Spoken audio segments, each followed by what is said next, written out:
सम्बलपुरी कथानी with RJ KK.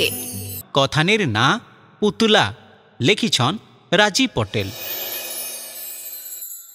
गोटे चाषी तार खेते पनीपरिबा चाष करिथिसी। गाय दामर चेरे चिरगुन के डराबार लगी से पुआल थी गोटे पुतला बने करी खेतर मझी रखिथिला। दुईटा चिरे उड़ी उड़ी आसिकरी खेतर पाखर गछे बसले।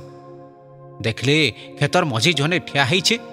गोटे चेरे कहूचे ये गोटे ठिया ହେଇଛେ जो पलामा।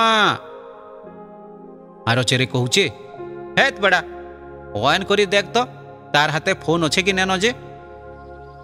से देखला आरु कहला नहीं तो हाथे किछि नहीं धरी।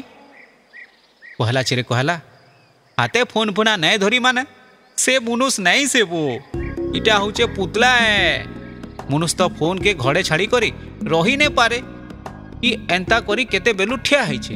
आमके भकुआ बनाबार के पुतला ठिया करी देइछे। हाँ दुही चेरे गछु उतरी करी निर्भय रे खाई बसले।